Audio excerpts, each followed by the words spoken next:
Carl Palmer, reading for the role of Klein.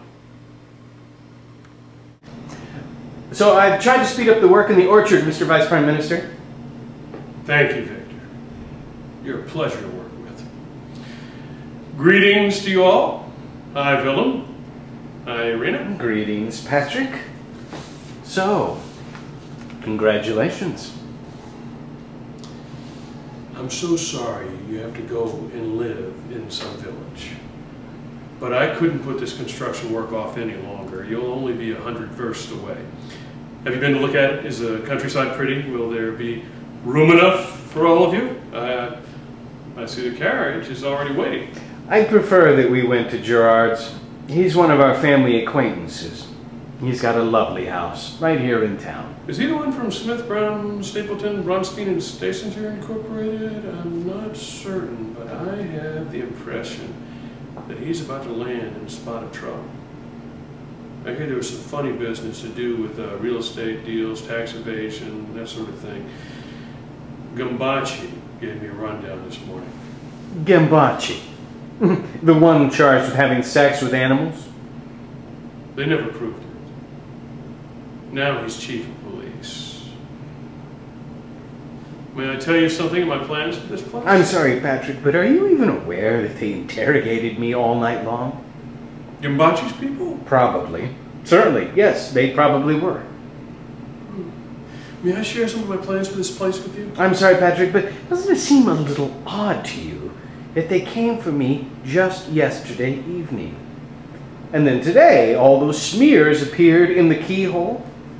I'll ask General Gambachi about it tomorrow. Don't tell me that person is a general.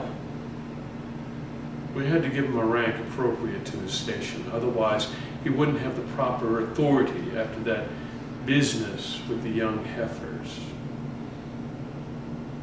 May I share some of my plans for this place with you? Mr. Vice Prime Minister, I think that everyone would find it most interesting. You've worked it all out in such exquisite detail. Here, where this unprofitable orchard now stands, we are going to build a moderately large social and commercial center.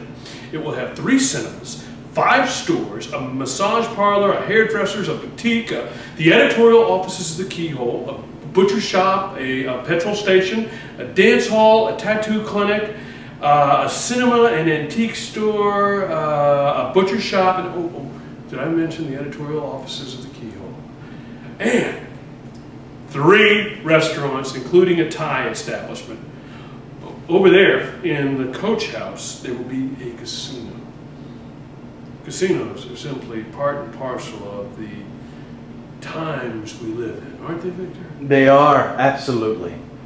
I have the right person to look after the billiard club. His name is Yabahodov.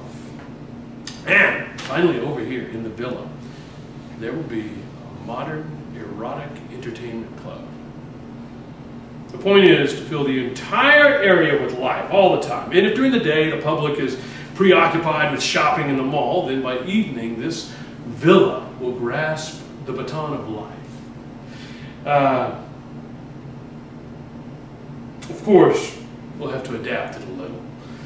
In all this, I rely on the principle of less government, which is why I intend to license the erotic entertainment club to a friend of mine who has no political axe whatever to grind. He's a private entrepreneur who's long had the very best credentials in this field, and he's had loads of experience in many different countries.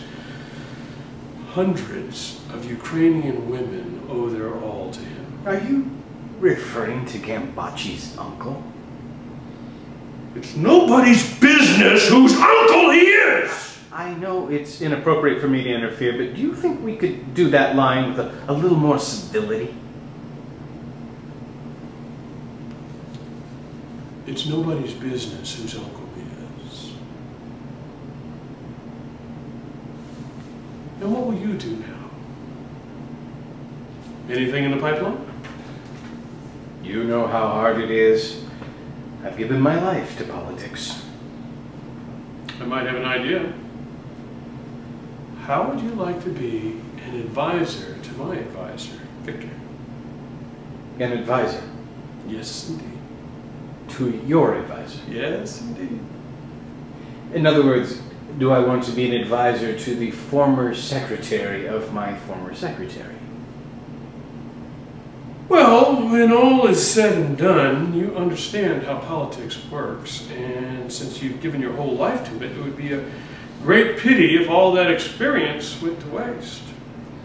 Perhaps if you'd been more cooperative, you might be higher up the ladder today, but on the other hand, it's still better than forking manure and living in shame for the rest of your life just because of some intimate little piece of filth you wrote 15 years ago in which the keyhole is now about to print. You must know that the Intergovernmental Historical Commission, which is chaired by young Gambachi, is as leaky as a sieve. So, will you take the job? He's not taking it. As you make your bed, so you lie on it. Might I ask you, Monica, what you're doing tomorrow evening? We might go out to dinner. I know a marvelous Chinese restaurant where they say the Prince of Bahrain himself once dined. You'd be my guest, and I'd pay for everything.